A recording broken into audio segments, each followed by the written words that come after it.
Right.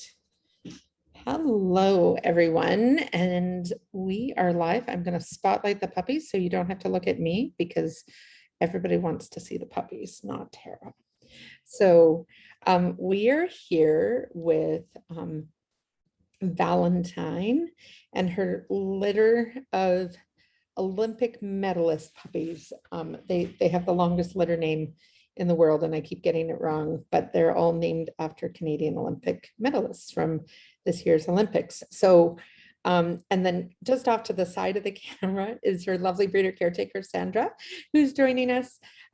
So Sandra, while we get started here and people are kind of getting online, why don't you tell us how it is that you came to be part of the Pads family? Oh, wow. It's actually a journey that started many, many years ago when I was first became aware of pads. I think I saw a puppy in the mall once and just thought I want to do that one day. And then about 5 years ago, all the stars aligned to just make it so that things in my life and my work and whatnot made it possible for me to raise puppies. And so I came in as a puppy raiser. I think it was about 3 years ago now. I raised two dogs prior to this. Tell us about your previous dogs, and then we'll talk about these guys when Sure. our audience kind of gets online here. Sure. Well, the first dog I raised was a yellow lab. She was born here in the Lower Mainland, part of the hippie litter. Her name was Rainbow, and she was what we call a spicy puppy. I call her my little wild child. Just that mixture of very intelligent dog with a lot of drive and energy. And she graduated in the class of 2020 as a facility dog. So I was very, very proud of her. She's working with children on the island. Then I raised Ember, who's still part of the puppy training program, a lovely little black golden lab, golden retriever black lab cross. And she's still in the puppy program. Hopefully, she just turned 2, so she'll be heading to advanced training soon. And then there's been a number of other dogs that have come through my house just for sitting, puppy swaps, because I wanted to eventually be a breeder caretaker, taking girls that were in heat if someone else couldn't have them and swapping my dog with theirs, things like that. Nice. And so Rainbow, Valentine came into your world recently. So she was in Calgary for her first litter and with the lovely Robin, and now she's moved in with you. So tell us a little bit about Valentine. What is Valentine like, other than very sleepy right now? Very sleepy.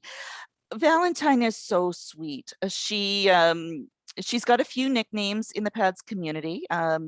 One of the volunteers calls her Party Girl. She's known for the best little wiggle in the West. She's got when she gets excited, it's not just her tail that wags, it's her whole body that wiggles. She might look really sleepy right now, but I think that's just the relaxation of having 7 babies at the milk bar. But quite often, she's quite playful. She's got lovely house manners. I have my own dog and they got along right from day one. And when I take them out walking, they're like best buddies. They like to run and sniff and chase and just have a lot of fun together. So she's just a really very sweet overall lovely lovely girl. That's awesome. And these puppies I was just commenting when we came on how enormous they are. They are coming up. Are they 3 weeks old today, actually? No, tomorrow, right? Tomorrow, Yeah. yeah, tomorrow night. So Wednesday night, 3 weeks ago is when the first one was born. So yeah, and some of them are huge, but their papa is an 80-pound boy. So I expect these are, a couple of these boys. You see the one here with the blue collar, Yeah. Kai he's huge. The one Andre, I call him Andre the Giant. He's really fast, and somewhere buried in that puppy pile is Sinclair, and he like tripled his birth weight, I think, within a little over a week.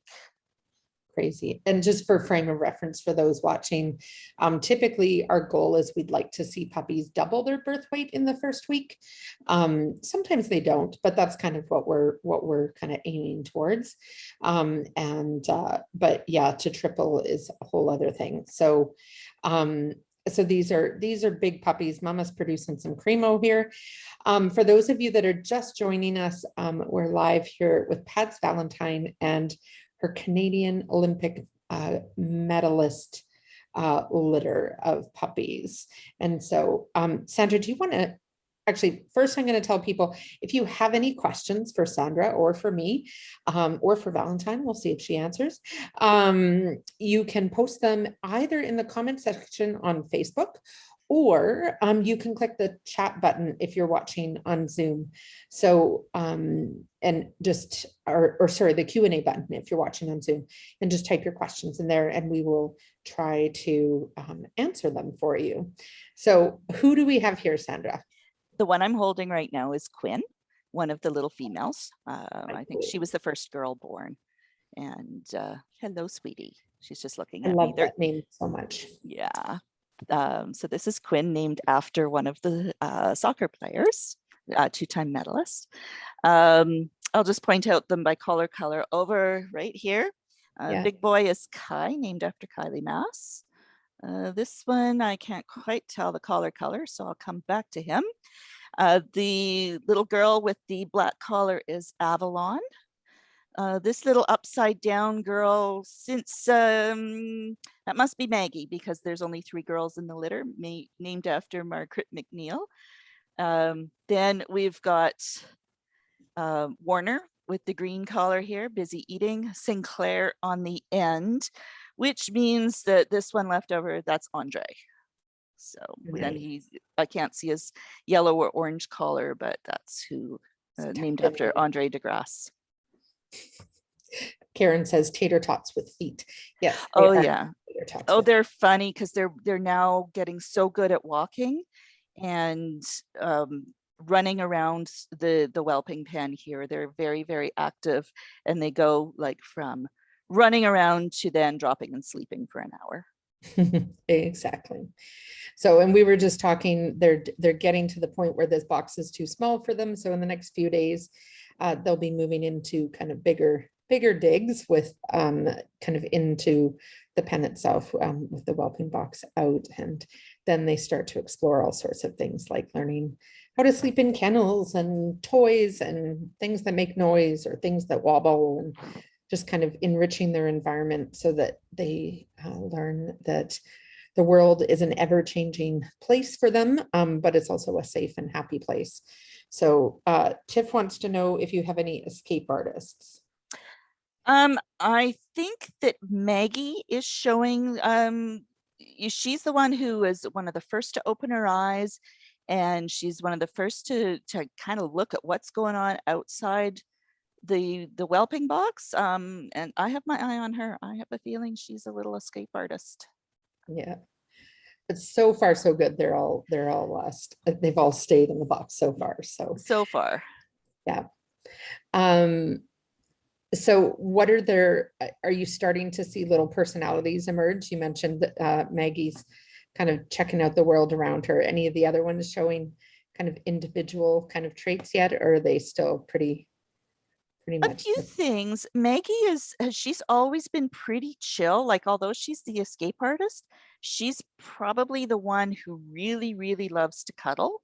And you put her on your lap and to do the structured massage, and she just turns into a little puppy puddle, and goes to sleep. A couple of the other ones will do that as well. Sinclair, he's a big boy. He just kind of lumbers around. Little Avalon, she was also, she's the smallest and one of the smallest puppies, but she was the first to open her eyes, and she really likes to chew on her brother's faces. So I think she was the first one that started that game. So yeah, they're starting to emerge. You're starting to see who's a little bit more vocal, who's a little bit more chill. Excellent. Well, we've just had a bunch of people join us in the last minute or two. So we are here with Sandra, one of our volunteer breeder caretakers, and Pad's Valentine and her Canadian Olympic medalist. So if you have questions for us, we're happy to answer them. You can just type them into the comment section on Facebook.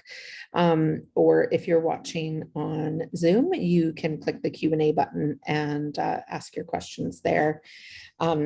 These guys are about 3 weeks old, and it is clearly lunchtime. Everybody is at the milk bar. So, but the cuteness is quite overwhelming. So, so all of these puppies will go into training at 8 weeks old. They're almost 3 weeks. So they've got about another 5 weeks that they're going to be with Sandra in her home, getting prepared to go to puppy raisers. So being a breeder caretaker is no small feat. It's having puppies in your home full-time for 8 weeks. And it's a 24/7 gig. So you've got puppies that need to be cuddled and loved, but also cleaned up after, and having their environment enriched and different things. So over the next several weeks, they go through kind of a series of different things. PADS uses a program called Puppy Culture that helps kind of enrich their environment and prepare them to be really happy, well-adjusted puppies, as well as some of our own protocols that are specific to raising successful assistance dogs. So they're going to learn to love their kennels before they leave. So we start with crate training very early so that it's just a normal part of their world and it doesn't feel like confinement. It's just their happy, safe place. But we also do resource guarding protocols. So teaching puppies that giving up things of value is rewarding. We expose them to lots of different sounds and sights and smells. And some of those things are very simple. I love our breeding manager, Jackie, when we were featuring her litter, she would just hang different things above their pens. So sometimes it would just be a plastic shopping bag on a string with the windows open. So it just kind of swayed back and forth in the wind. And it was just different stimulus. So, and we'll be putting in, we use a lot of like baby toys because they tend to be safe, because baby toys have safety standards. A lot of puppy toys don't. So obviously we use puppy toys as well, but baby toys tend to be really tough and sturdy, and they make noise and have flashing lights and different things. So we'll be introducing kind of different things like that so that they get exposed to all sorts of different things. If you've just joined us, I just keep seeing our numbers going up and down here. This is Valentine and her Canadian Olympic medalist litter, the 2020 Olympics. So all of these puppies are named after Canadian medalists in the recent Olympics. And they are 3 weeks old. So we'll stay online for a couple more minutes here. If anybody has any questions, feel free to post them in the comments and we'll try and answer them for you. Yeah, Sarah says they're so creamy and beautiful. They really are. They're quite a light litter, but both Valentine and Fleet are lighter in color. So, and what's interesting with a lot of puppies is they tend to, when they grow up, turn the color that their ears are when they're puppies. Every puppy I've had has kind of stayed true to that rule. So often their coloring as puppies will get darker as they get older, but some of them will stay quite light. But if you look at their ears, that will give you a clue to the future. So then little Avalon will probably be quite creamy because she's definitely, this is Avalon here. Yeah. And she is very, very light, and her ears are really light as well. Yeah, the ones that tend to stay white, I remember as puppies, they tended to almost have pinkish kind of ears. So because they just had so little color in their fur. But Tiff is asking, do any of them have any distinct markings to help tell them apart, or is it just collar at this point? It's right now, it's really collar. Kai is darker than most of them, so he's usually pretty easy to pick out. And Sinclair has a lot of face chub. So when I see his face, I can really see him. He's just such a big boy. Yeah. I But noticed yeah, not a lot of distinct markings. I noticed one of them when it was lying upside down. I don't know which one it was, had a very marbly kind of tummy. That's the other thing that I noticed with, I had a couple litters of yellow puppies and some of them have very distinctive bellies. Yeah, Maggie does. Hers is, I don't know if we can see, yeah. you can see her there. She's Oh, got a that's pretty so cute. marbly tummy. Yeah, little pink around the There's center. a little pink diamond right here. And she still has pink on some of her toes, although those are starting to darken. Yeah. So often puppies, their noses or their pads, etc., we'll see a lot of pink when they're first born, and often that will darken up. Sometimes it'll stay though, depending on the dog. So sometimes dogs will have lighter noses or kind of spotted, deadly noses. So and pads, we breed, we select our dogs for health and temperament, and we tend to be less concerned with their physical appearance. Obviously, part of health is good physical structure. So we want dogs that have good kind of body mechanics in terms of how they're built, because obviously if they're going to be doing skills and working, we want them to live long, healthy lives where their bodies kind of hold up. So yeah. One of the pups from Val's first litter is black and tan and brindle. Yes, that was So Amora, right? Amora, yeah. So she's got some really beautiful markings. Yeah, we do see the black and tan in our lines. Several of our studs carry it. And I think we have more of the black and tan puppies right now than we ever had. We had some in the seasons litter and the motorcycle litter and the cheese litter. And I think it was the cheese litter. Yeah. Queso, I think, was black and tan, and then Valentine's litter. So we've had quite a few over the last couple of years. So, and that's another example where folks that breed for conformation, et cetera, would breed away from black and tan, primarily because people often see it and assume that it means that the dog has been bred to something like a Rottweiler or a Doberman or something like that to get those markings, but it actually exists within Labrador genetics, but you don't often see it. So all right. Is there any last minute questions? I'm just looking on Facebook here to make sure I got everybody's questions. So, oh, Grandma Allie is watching. So Valentine was raised by one of our volunteers, Allie, and she is saying hello. Anything else you want to add? What's happening in their world this week? What is on the schedule this week, Sandra, for them? On the schedule this week is introducing different items into their area. So right now, because they're still in, I've been introducing just little safe toys, clean toys that they can passively interact with. Once I take the whelping box out, I will be adding a crate onto like an extension onto their pen here, because we start the crate training actually on Sunday. Yeah. And so this week is just kind of at that transition from being, in the whelping box to being a puppy that's very interactive and playing. Yeah. And one of the ways, I mean, often we talk about crate training, but it's something that happens quite passively.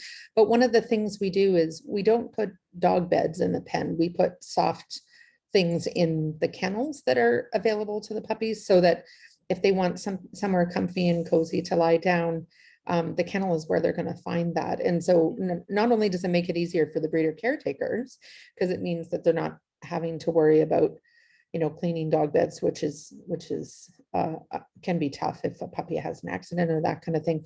But it also means that you're just adding value to that kennel environment. So the puppies start to learn very early that it's a happy place and a comfy place, as opposed to something to worry about. A lot of puppies don't get introduced to kennels until after they go home with their owners, kind of. And so it can be quite a rude awakening, but if we introduce it really early, like we do with these guys, it then becomes something that they learn is just part of life. So Jessica's asking, how do we know how many are staying in BC versus going to other schools? I believe 2 of these puppies are going to Valentine's homeschool. So Valentine was donated to Pets as part of our breeding cooperative. And I think it's either one or two, don't quote me on it, but I'm pretty sure that it's two.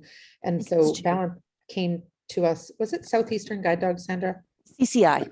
Or CCI. She's And CCI, so, yeah. yeah, so CCI is Canine Companions. It was Canine Companions for Independence, but it's now Canine Companions down in the States. And so as part of the donation agreement, puppies from each of Valentine's litter will go back to them. And that's one of the ways that they keep their lines healthy, but it's also a way that by introducing Valentine and her genetics from CCI to our breeding colony, we help improve our genetics. So she's bred to one of kind of our homegrown studs here. And so, but she's not related to him. So in any way, so it's nice to kind of have that, that diversity within our breeding colony. So and Valentine comes from some pretty amazing genetics. I can't remember whether her litter that she came from was, I think it was around 7 puppies. Allie could correct me on that, but they all graduated. Wow. Yeah. Nice. So, yeah. So there's 2 breeding dogs, Valentine and one of her sisters, and the rest are all working service or assistance dogs somewhere in the United States. Nice. So Jessica's asking, how big a role does the parent's color play in the puppy color? Do 2 yellows typically make yellow puppies, whereas black and yellow would yield a mix? So this is really interesting.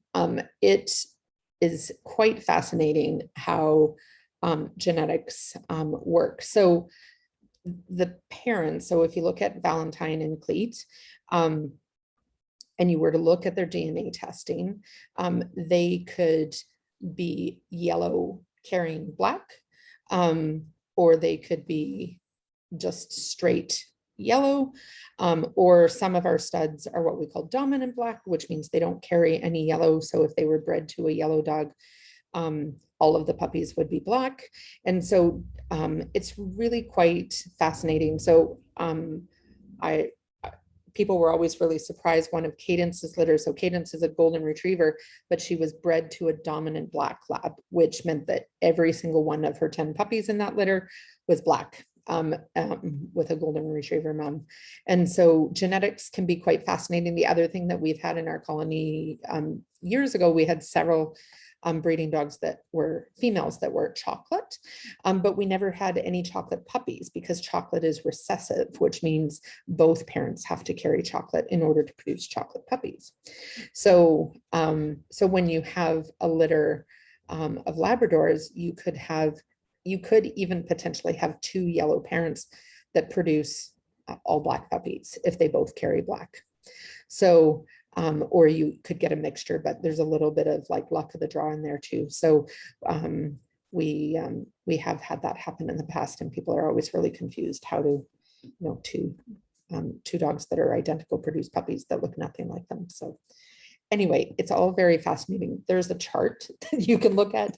I'll see if I can find it and post it in the comments, and then it'll give you a sense of the multitude of color combinations that you can get. But part of it is knowing what the parents are. And I actually don't know if, well, I think Valentine had black puppies in her last litter. So yeah, and she's got her father was black, but I don't know whether he was dominant. Okay. So that, yeah. So whether he was dominant or not, if one of her parents was black, then she would at the very least, well, I mean, we know that she carries black, which means she has the potential to produce black puppies. So, but if you have a dominant black, so a dog that doesn't carry yellow, then all of the puppies would be black, because black would cover the yellow, if I'm remembering correctly. So anyway, it's all fascinating. But okay, last question. How many of these chonkers can I put in my purse to keep? Oh, Jessica, how big is your purse? These are very big chonkers. Yeah. So thank you everyone for joining us, and especially thank you to Sandra for being here with us today and letting us enjoy these puppies. Sandra, do you want to share about the very special opportunity that people have? I sure can. Puppies. Okay. So we are raising money for Move, and what we're doing on Valentine's page and my page. We share it. For every donation of $25 or portion of to our page, you will get your name entered into a draw to come and meet the puppies when they're somewhere between 5 and 6 weeks old. So you can come over to my place and spend a little bit of time in a puppy pile. So just to go to maybe Tara, in the link you could put. Yeah, I'll the, throw the donation link as soon as we publish the live video. So if you come back to the live video in about 5 minutes or so, I'll make sure the link is in the post, so that if you want to donate and get a chance to, oh my gosh, I don't know who just rolled over there, but it's incredible. Sinclair. Sinclair's doing the whole turtle move here. He's like, I'm Mhm. stuck on my back. I'll put the link in the post, and you can go and make a donation to Sandra's Move efforts. And for those of you that don't know, Move is our annual fundraiser that we do, where our supporters go out and move in whatever way they want to support PADS and raise very much needed funds. So each one of these beautiful puppies will cost roughly $35,000 from start to finish, from breeding them, all the genetic testing and everything that Valentine went through, right through to supporting them throughout their working career, and right to their retirement. So that costs us about $35,000 per dog from beginning to end, in order to run our program and place these incredible dogs. So we are hoping to get lots of support this year. We've got about a week left in our campaign. Got a long ways to go. We were kind of pushing towards our goal, and really appreciate any support you can give. But this is definitely, I mean, I'm competitive, but I have to say this is definitely the best offer I've seen out on a Move event, is that you have a chance to cuddle puppies. So if you don't know who to donate to, this one is a really good one. Possible puppy pile. So, and also, yeah, Jessica says, what an amazing rare opportunity for people. It is indeed. So our puppies, we guard them pretty closely. Obviously, our breeder caretakers can have their, friends and family or fellow PADS volunteers in to help kind of care for these guys. But though we try to keep those numbers very limited. So Sandra got special approval in order to let one very special winner in to meet the babies, which normally we don't do with our babies. So they've got, it could become a little bit of a three-ring circus if we just opened up the floodgate. So as a general rule, we don't do it, but for a good cause and an amazing effort on Sandra's part to raise funds for PADS, we've approved it. So get the opportunity while it's there. So yeah. And they are very cuddly. That's by the time 5-6 weeks rolls around, they will be so well trained on how to cuddle that it's going to be very cozy. Excellent. All right. Well, thanks so much for joining us, and thank you to everybody that tuned in with us today. We're so glad you're here. Next week, we've got very special guests. So we've got a panel of clients joining us that have all been moving for PADS. So we've got Juliet and Stark, Nicole and Walker, and Tia and Merlot, who have all been moving for PADS, but they're actually coming on not to talk about their Move campaign, but to talk about the impact that fundraisers like Move have on their world. So we're excited to have them next week. So be sure to tune in next Tuesday at 1 p.m. And we'll be talking to those 3 very special ladies. So thanks for joining us, everyone. Bye now. Bye-bye.